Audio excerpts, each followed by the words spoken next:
ജനിച്ചാൽ ഒരിക്കൽ മരിക്കും. മരണം അത് എന്നാണെന്നോ എങ്ങനെയാണെന്നോ അറിയാനും മാർഗമില്ല.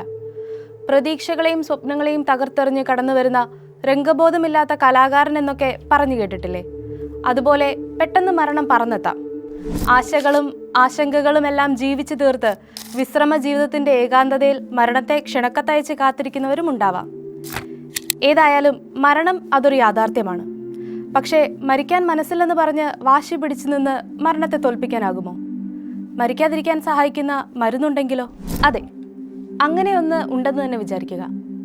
ഏത് രോഗത്തെയും സുഖപ്പെടുത്താൻ കഴിയുന്ന, ഏത് ലോഹത്തെയും സുവർണമാക്കാൻ കഴിയുന്ന, ഏതൊരാളെയും അമർത്യനാക്കാൻ കഴിവുള്ള ഒരു മരുന്ന്. ശാസ്ത്രവും മന്ത്രവാദവും പരീക്ഷണശാലയിലെ സ്ഫടികപാത്രങ്ങളിൽ തിളച്ചു മറിഞ്ഞ് കൂടിച്ചേർന്ന് പച്ചയും നീലയും പ്രകാശരശ്മികൾ മിന്നിമറിഞ്ഞ പുകച്ചുരുളുകളായി ഉയർന്നു വന്നപ്പോൾ അത് പ്രതീക്ഷയോടെ നോക്കി നിന്ന ഒരു കൂട്ടം ആൽക്കെമിസ്റ്റുകൾ ആ മരുന്നിന് നൽകിയ പേര് ദി ഫിലോസഫേഴ്സ് സ്റ്റോൺ എന്നാണ്. ദി സ്റ്റോൺ ഓഫ് വിസ്ഡം അഥവാ ഫിലോസഫേഴ്സ് സ്റ്റോണിൻ്റെ നിർമ്മാണത്തിന് വേണ്ടി ആൽക്കെമിസ്റ്റുകൾ ആയുഷ്കാലം അത്രയും പരീക്ഷണശാലകളിൽ ചിലവഴിച്ചതിന് പിന്നിൽ കേവലം സാമ്പത്തിക നേട്ടമോ നിത്യജീവൻ നേടി ഭൂമിയിൽ ചിലകാലം ജീവിക്കാമെന്നുള്ള ആശയോ മാത്രമായിരുന്നില്ല. മറിച്ച് ഇതൊരു ആത്മീയ അന്വേഷണമായിരുന്നു. ജ്ഞാനത്തിനു വേണ്ടിയുള്ള അന്വേഷണം, പ്രപഞ്ച ശക്തികളുമായി ലയിച്ചു ചേരുവാനുള്ള അന്വേഷണം. ആൽക്കമിക്ക് വിവിധ നാഗരിക സംസ്കാരങ്ങളോളം തന്നെ പ്രായമുണ്ട്. ഈജിപ്ഷ്യൻ നാഗരിക ജീവിതത്തിന്റെ ഭാഗമായാണ് ആൽക്കമിയുടെ ഉത്ഭവം കണക്കാക്കപ്പെടുന്നത്. ഈജിപ്തിൽ നിന്നും ചൈന, ഇന്ത്യ, മിഡിൽ ഈസ്റ്റ് ഇങ്ങനെ തുടങ്ങി യൂറോപ്പ് വരെയും വ്യാപിച്ച ഒന്നായിരുന്നു ആൽക്കമി. ആൽക്കമിസ്റ്റുകൾ അവരുടെ തിയറികൾ, പരീക്ഷണങ്ങൾ, അതിലൂടെ എത്തിച്ചേർന്ന നിരീക്ഷണങ്ങൾ ഇവയെല്ലാം ചില പ്രത്യേക ഭാഷയിലാണ് രേഖപ്പെടുത്തിയിരുന്നത്. അത്ര വിശേഷപ്പെട്ട ഒന്നിനു വേണ്ടിയുള്ള അന്വേഷണമായതുകൊണ്ടാവാം അവർ ഇപ്രകാരം ചെയ്തത്. എന്നാൽ ഇന്നും ഈ കോഡുകൾ പൂർണ്ണമായും മനസ്സിലാക്കുവാനോ ആൽക്കിമിസ്റ്റുകളുടെ ഉദ്ദേശങ്ങൾ വ്യക്തമായി തിരിച്ചറിയുവാനോ ആധുനിക ശാസ്ത്രത്തിന് കഴിഞ്ഞിട്ടില്ല എന്ന് പറയാം. എന്നാൽ ചരിത്രരേഖകളിൽ നിന്നും ആൽക്കമിയും ജ്യോതിഷവും തമ്മിൽ എന്തൊക്കെയോ ചില കോമൺ ഫാക്ടേഴ്സ് ഉള്ളതായി പറയപ്പെടുന്നു. ഉദാഹരണത്തിന്, ചില ലോഹങ്ങൾ ആകാശഗോളങ്ങളുടെ പേരിലാണ് ആൽക്കമി രേഖകളിൽ അറിയപ്പെട്ടിരുന്നത്. സ്വർണം സൂര്യനായും വെള്ളി ചന്ദ്രനായും ഇരുമ്പിനെ ചൊവ്വയോടുമൊക്കെ ചേർത്ത് എഴുതി വെച്ചപ്പോൾ ടിൻ വ്യാഴമായി, കോപ്പർ ശുക്രനായി, ലെഡ് ശനിയുമായി, മെർക്കുറി ബുധൻ അഥവാ മെർക്കുറിയായി തന്നെ തുടർന്നു. ഭൂമി, ജലം, അഗ്നി, വായു എന്നിങ്ങനെ 4 പ്രപഞ്ചശക്തികളിൽ വിശ്വസിച്ചിരുന്ന ആ കാലഘട്ടത്തിൽ ഈ 4 ക്ലാസിക്കൽ എലമെൻസുകളോടൊപ്പം ചിലതുകൂടി ആൽക്കെമിസ്റ്റുകൾ കൂട്ടിച്ചേർത്തു. മെർക്കുറിയും സൾഫറും. നിഗൂഢമായ പ്രപഞ്ചസത്യങ്ങളെ തിരിച്ചറിയുവാനും അങ്ങനെ ജ്ഞാനത്തിൻ്റെ പൂർണ്ണതയിലെത്തുവാനും ഈ വസ്തുക്കൾ സഹായിക്കുമെന്ന് അവർ വിശ്വസിച്ചിരുന്നു. നിരന്തരമായ പരീക്ഷണങ്ങളും അതിസൂക്ഷ്മമായ നിരീക്ഷണങ്ങളും വഴിതെളിച്ചത് ആധുനിക രസതന്ത്രത്തിൻ്റെ ഉത്ഭവത്തിലേക്കായിരുന്നു.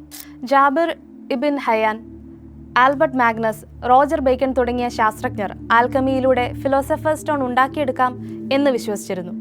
ഫിലോസഫേഴ്സ് സ്റ്റോൺ എന്നത് ഒരു വില കുറഞ്ഞ വസ്തുവിനെ മൂല്യമുള്ള സ്വർണ്ണമാക്കുന്നത് പോലെ തന്നെ മലിനമായ മനുഷ്യാത്മാവിനെ ശുദ്ധീകരിച്ച് വിലമതിക്കാനാവാത്തതാക്കി മാറ്റുന്ന ഒന്നാണെന്ന് കരുതപ്പെട്ടിരുന്നു. ഫിലോസഫേഴ്സ് സ്റ്റോണിലൂടെയുള്ള ഭൗതിക പരിവർത്തനം അതുണ്ടാക്കുന്ന ആത്മീയ പരിവർത്തനത്തിൻ്റെ അടയാളമായാണ് കണക്കാക്കപ്പെട്ടിരുന്നത്. കഥ ഇങ്ങനെയൊക്കെയാണെങ്കിലും ഫിലോസഫേഴ്സ് സ്റ്റോൺ കണ്ടിട്ടുള്ള ആരെയും കുറിച്ച് അറിവൊന്നുമില്ല. എന്നാൽ അതിനടുത്തെത്തി എന്ന് കരുതപ്പെടുന്നവരുണ്ട്. അതിലൊരാളാണ് സ്വിസ് ഫിസിഷ്യനായ പാരാസെൽസസ്. രസതന്ത്രത്തിൻ്റെ പ്രധാന ലക്ഷ്യം മനുഷ്യനെ രോഗപീഠകളിൽ നിന്നും മോചിപ്പിച്ച് പൂർണ്ണ ആരോഗ്യവാനാക്കി പരിപാലിക്കുക എന്നതാണെന്ന് ശക്തമായി വാദിച്ചിരുന്ന ഒരാളായിരുന്നു പാരാസെൽസസ്. മനുഷ്യവർഗത്തിൻ്റെ സ്വസ്ഥതയും ആരോഗ്യപൂർണവുമായ ജീവിതത്തിനുള്ള സർവ്വരോഗ നിവാരണിയായാണ് അദ്ദേഹം ഫിലോസഫേഴ്സ് സ്റ്റോണിനെ കണ്ടത്. ആൽക്കമിയിൽ എടുത്തു പറയേണ്ട മറ്റൊരാളാണ് നിക്കോളാസ് ഫ്ലമൽ. ഫിലോസഫേഴ്സ് സ്റ്റോൺ നിർമ്മിക്കുവാനുള്ള കെമിക്കൽ ഫോർമുല കണ്ടെത്തുന്നതിൽ വിജയിച്ച ആൽക്കമിസ്റ്റായി ചരിത്രം രേഖപ്പെടുത്തുന്നത് നിക്കോളാസ് ഫ്ലമലിനെയാണ്. ആൽക്കമിക്ക് അപ്പുറം നിരവധി സാഹിത്യ രചനകളിലും ഇടം നേടിയ കഥാപാത്രം കൂടിയാണ് ഇദ്ദേഹം. നിക്കോളാസ് ഫ്ലമൽ ഫിലോസഫേഴ്സ് സ്റ്റോൺ കണ്ടെത്തിയെന്നും അതിലൂടെ അദ്ദേഹത്തിനും ഭാര്യയ്ക്കും അമരത്വം ലഭിച്ചുവെന്നും പറയപ്പെടുന്നു. ഏതാണ്ട് 1330 കാലഘട്ടത്തിലാണ് നിക്കോളാസ് ഫ്ലമൽ ജനിച്ചത് എന്ന് പറയപ്പെടുന്നു. അത്ര സമ്പന്ന കുടുംബാംഗമായിരുന്നില്ലെങ്കിലും അദ്ദേഹത്തിൻ്റെ വീട്ടുകാർ ഫ്ലമലിന് സാമാന്യം നല്ല വിദ്യാഭ്യാസം നൽകുന്നതിൽ വിജയിച്ചു.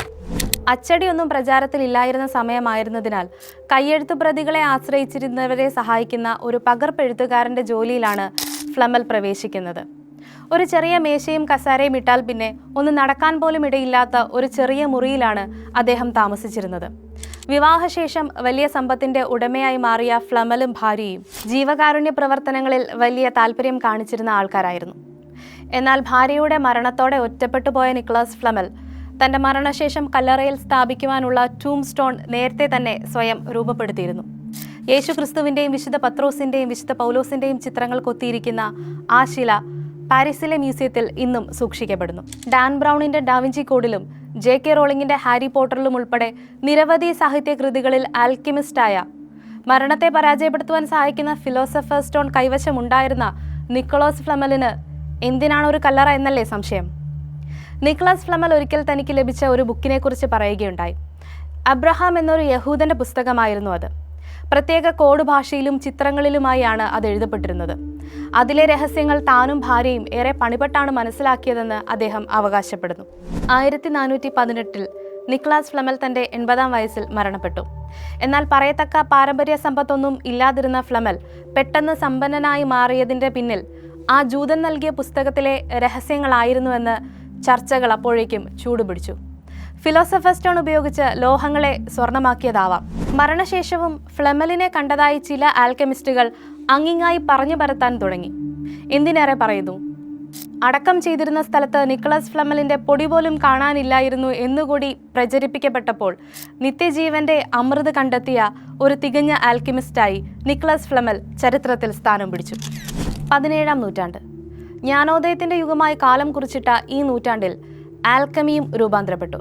ഫിലോസഫർ സ്റ്റോൺ അന്വേഷണങ്ങൾ ഏറ്റെടുത്തുകൊണ്ട് ലോകം കണ്ട ഏറ്റവും വലിയ മാസ്റ്റർ മൈൻഡ് കടന്നു വന്നു, സർ ഐസക് ന്യൂട്ടൺ.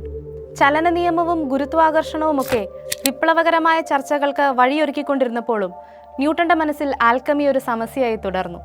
ന്യൂട്ടൺ പക്ഷേ ആൽക്കമിയെ സമീപിച്ചത് അമാനുഷിക ശേഷിയുള്ള അമൃതിന്റെ ഉറവിടമായല്ല, പക്ഷേ പദാർത്ഥങ്ങളിൽ നിന്നും മറ്റൊന്ന് കണ്ടെത്തുന്ന രീതിയെക്കുറിച്ചുള്ള പഠനമായാണ്. കൂടാതെ പ്രശസ്ത ജ്യോതിശാസ്ത്രജ്ഞനായ ടൈക്കോ ബ്രാഹിയും രസതന്ത്രത്തിന്റെ പിതാവെന്നറിയപ്പെടുന്ന റോബർട്ട് ബോയിലുമൊക്കെ ന്യൂട്ടനെ പോലെ തന്നെ ആൽക്കമിയിൽ കമ്പമുള്ളവരായിരുന്നു. കാലം മുൻപോട്ട് പോയി. ശാസ്ത്ര സാങ്കേതിക വിദ്യകൾ വികസിച്ചു. പാർട്ടിക്കിൾ ആക്സിലറേറ്ററുകളും മറ്റും ഉപയോഗിച്ച് ന്യൂക്ലിയർ ട്രാൻസ്മ്യൂട്ടേഷൻ വഴി ഒരാറ്റത്തിന്റെ ന്യൂക്ലിയസിൽ വ്യത്യാസം വരുത്തി മറ്റൊരാറ്റമാക്കി മാറ്റുവാൻ സാധിക്കുമെന്ന് തെളിയിക്കപ്പെട്ടു. പ്രായോഗിക ബുദ്ധിമുട്ടുകൾ ഉണ്ടായിരുന്നെങ്കിൽ പോലും ചെറിയ അളവിൽ ലെഡിനെ സ്വർണമാക്കി മാറ്റിയ പരീക്ഷണങ്ങളും നടന്നു. നിക്കോളാസ് ഫ്ലമലിന് യഹൂദൻ നൽകിയ ബുക്കിൽ എന്തായിരുന്നു എന്ന് നമുക്കറിയില്ല. ഫിലോസഫർ സ്റ്റോണും കയ്യിൽ പിടിച്ചുകൊണ്ട് ലോകത്തിന്റെ ഏതെങ്കിലും മൂലയിൽ നിന്ന് ഫ്ലമൽ ഇപ്പോഴും ഇതൊക്കെ കണ്ടുകൊണ്ട് നിൽക്കുന്നുണ്ടോ എന്നും അറിയില്ല. ഒന്നറിയാം, ശാസ്ത്രം മുൻപോട്ട് പോകുമ്പോൾ പല ചോദ്യങ്ങൾക്കും ഉത്തരം ലഭിച്ചേക്കാം.